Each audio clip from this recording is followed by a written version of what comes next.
इसमें यदि कोई त्रुटि हो तो कमेंट में जरूर बताएं। जब काशी में कबीर साहब जी ने आया कबीर साहब जी के पास, तो संपूर्ण जानकारी के लिए इस वीडियो को अंत। दर्शकों नमस्कार। आज के इस वीडियो में जानेंगे कि आखिर शेख तकी क्यों आया कबीर साहब जी के पास, तो संपूर्ण जानकारी के लिए इस वीडियो को अंत तक देखें। यह कहानी संत कबीर नामक पुस्तक से लिया गया है। इसमें यदि कोई त्रुटि हो तो कमेंट में जरूर बताएं। जब काशी में कबीर साहब जी ने भंडारे में 18 लाख लोगों को मनचाहा भोजन कराया और दक्षिणा देकर सभी को संतुष्ट कर दिया, तब से ब्राह्मण, पंडित, मुल्ला और काजी कबीर साहब जी से गिद्दड़ की भांति डरने लगे। वे समझ गए थे कि कबीर साहब जी कोई साधारण संत नहीं है, कोई महान संत है। लेकिन सुल्तान सिकंदर के धर्मगुरु शेख तकी ने जब सारे बाजार में लोगों की भीड़ के सामने सिकंदर को कबीर साहब जी के साथ हाथी पर बैठकर घूमते देखा था, तब से वह गुस्से की आग में जल रहा था। सोचने लगा कि कबीर साहब जी को सम्राट सिकंदर की नजरों में किस तरह नीचा दिखाएं। तभी सम्राट सिकंदर ने सासाराम जाने का हुक्म दिया। फिर शेख तकी को उनके साथ जाना पड़ा, मगर वापसी में वह सिकंदर के साथ दिल्ली में जाकर झांसी में ही रुक गया। झांसी अब नाम पड़ा है, जिसमें पहले इस झांसी को झूंसी कहा जाता था, क्योंकि झांसी इलाके की व्यवस्था सिकंदर बादशाह के ही अधीन थी। झांसी में ठहर कर वह कबीर साहब जी की ख्याति को मिटाने के लिए शेख तकी ने योजना बनाने लगा। उधर काशी धाम में कबीर साहब जी, जिसे किसी से राग द्वेष नहीं था, वे नित्य प्रतिदिन की भांति अपनी कुटिया में लोगों को जीवन मुक्ति और सदुपदेश देते रहते थे। अब उनकी सत्संग सभा में रविदास जी के अलावा गुरु भाई पीपा जी भी पधारने लगे थे। कभी कभी काशी नरेश वीर सिंह बघेल भी राजकाज से समय निकालकर उनकी कुटिया में आ जाया करते थे। उनके परम शिष्य पद्म नाम जी तो उनके पास ही कुटिया में रहते थे। कबीर साहब जी हमेशा यही अपने अनुयायियों को समझाते रहते थे कि काशी, वृंदावन धाम, मथुरा, बद्री धाम और रामेश्वर आदि तीर्थों पर जाने से परमात्मा नहीं मिलता, न ही पूजा पाठ और माला फेरने से प्रभु के दर्शन होते हैं। परम पिता परमात्मा तो घट घट में व्यापक है, उसको देखने के लिए आत्मा की आंखें चाहिए। अपने मन से झूठे कपट का मैल धोकर सत्य का चोला पहन लो, बस परमात्मा के दर्शन हो जाएंगे। क्योंकि सांच के बराबर कोई तप नहीं है और झूठ से बढ़कर कोई पाप नहीं है। जहाँ झूठ का वास है वहाँ पाप का पहाड़ है, और जहाँ सच है वहाँ आप है, अर्थात साक्षात परमात्मा है। इसलिए कहते हैं कि सांच बराबर तप नहीं, झूठ बराबर पाप, जाके हृदय सांच है ताके हृदय आप। सच्चा मनुष्य कभी पराजित नहीं होता, जीवन के हर क्षेत्र में वह विजयी होता है, और झूठे की कभी जीत नहीं होती। यह संसार भी झूठा है और सारी सांसारिकता भी झूठी है। इसलिए जो प्राणी सुख की कामना से इस संसार में विचरता है, उसे कभी भी अस्थायी सुख शांति प्राप्त नहीं होती।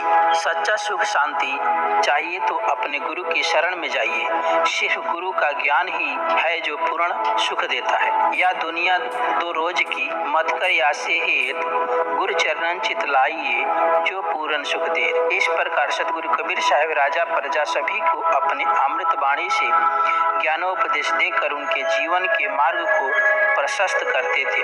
वे जीव जगत के कल्याण हेतु काशी की कुटिया में बैठे नहीं रहना चाहते थे, बल्कि सूर्यशरी की तरह सतत प्रभावित होकर पृथ्वी के कोने कोने में ज्ञान का प्रकाश करना चाहते थे। छापे, तिलक और कंठी माला में उलझे लोगों को मुक्ति का सच्चा मार्ग बताना चाहते थे।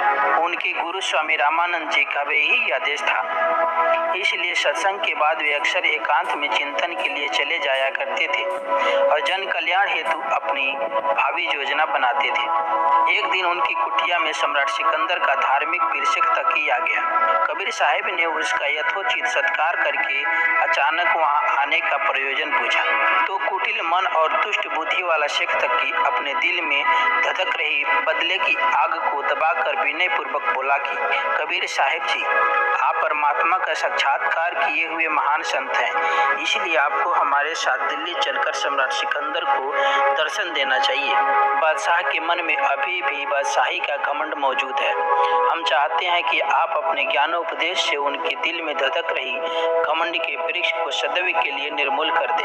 पीर शेख तकी की कटाक्षपूर्ण बातें को अंतर्यामी सदगुरु कबीर साहिब ने भांप लिया और कहा कि परमात्मा आपकी इच्छा अवश्य पूरी करेंगे, लेकिन दिल्ली पहुंचने से पहले रास्ते में कुछ जरूरी काम भी पूरे करने हैं, इसलिए आप पलायन कीजिए। हम संत मंडली सहित पहले आपके पास आएंगे और फिर आपको लेकर बादशाह के पास अवश्य चलेंगे। कबीर साहिब जी की बातें से पीर शेख तकी खुश हुआ, वहां से चला गया, क्योंकि वह वैसा ही चाहता था जैसा कि सदगुरु कबीर साहिब ने कहा था। और उनके जाने के बाद कबीर साहिब ने शिष्य पदम नाम जी से कहा कि घमंड बादशाह सिकंदर को नहीं बल्कि पीर शेख तकी को अपने तंत्र विद्या और मायावी ताकतों का है, जिनके बल पर वह हमें बादशाह सिकंदर के सामने नीचा दिखाकर खुद को बादशाह की नज़रों में महान साबित करना चाहता है। मगर उस अज्ञानी को नहीं पता कि परमात्मा किसी के घमंड को नहीं रहने देते और उचित समय देखकर वे अपनी संत मंडली और भक्तों के साथ काशी से दिल्ली के लिए कूच कर गए और सबसे पहले वे जौनपुर पहुंचे। उन दिनों जौनपुर मोहम्मदियों का गढ़ बना हुआ था। वहां कबीर साहिब जी और मुल्ला काजियों के बीच राम, अल्लाह और जाति धर्म को लेकर कई दिनों तक वाद विवाद चला और वे कबीर साहिब की सत्यपूर्ण वाणी और उपदेश से उसी तरह से शांत हो गए जिस प्रकार रात्रि को चमकता हुआ तारा मंडल सूरज के उदय होने पर प्रकाशहीन हो जाता है।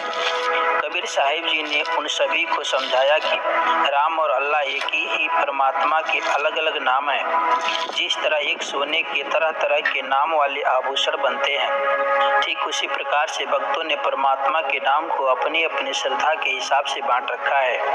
वह न मंदिर में रहता है और न मस्जिद में। उसे पाना है तो अपने अंदर ही खोजो। कस्तूरी कुंडल बसे मृग ढूंढे पन माही, ऐसे घटघट राम है मूर्ख जानत नाही। तेरा साईं तुझ में ज्यों पोपन में बास, कस्तूरी का मृग ज्यों फिर सूंघे घास।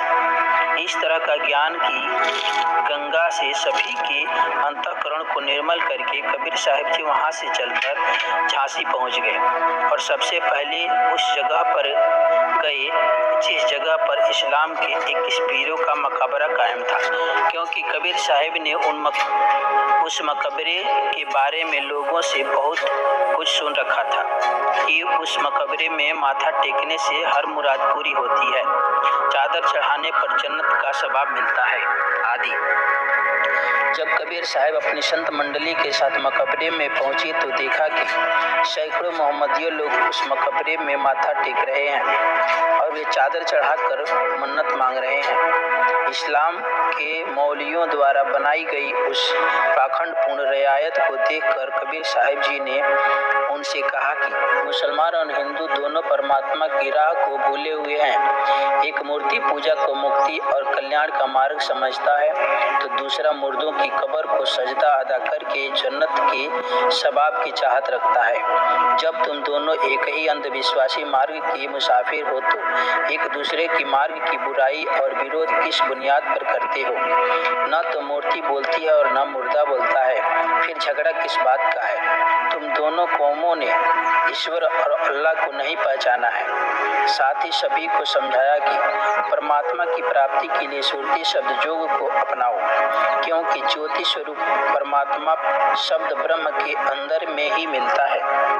सब सो कहो पुकार के, क्या पंडित क्या शेख, भक्ति ठाने शब्द कहे बहुरी न काचे वेश। कौन देश कहाँ आइया जाने कोई नाही, वह मार्ग पावे नहीं भूल परे जगमाही। कबीर साहिब जी के इन उपदेशों से लोग बहुत प्रभावित हुए और उनके झांसी आने की खबर सर्वत्र फैल गई। पीर शेख तकी तो उनका ही रास्ता जो रहा था, इसलिए अपने अनुचरों सहित कबीर साहिब जी के पास पहुंच गया और संत मंडली समेत उनको अपने डेरे पर बुला ले आया। पीर शेख तकी ने सदगुरु कबीर साहिब और उनकी संत मंडली को अपने डेरे पर लाकर उनका बहुत स्वागत किया और कई दिनों तक अपने पास रोककर अपनी अग्रिम रणनीति तैयार करने लगा कि सम्राट सिकंदर के दरबार में कबीर साहब को ले जाकर किस तरह से उनको ढोंगी, मकार और काफिर साबित करें, जिससे स्वयं को कबीर साहब से श्रेष्ठ दिखाकर सम्राट सिकंदर की निगाहों में पहले जैसा सर्वोच्च इस्लामिक पीर बन जाए। इस कहानी में इतना ही। आगे की कहानी अगले भाग में। तब तक के लिए सभी को सत साहिब।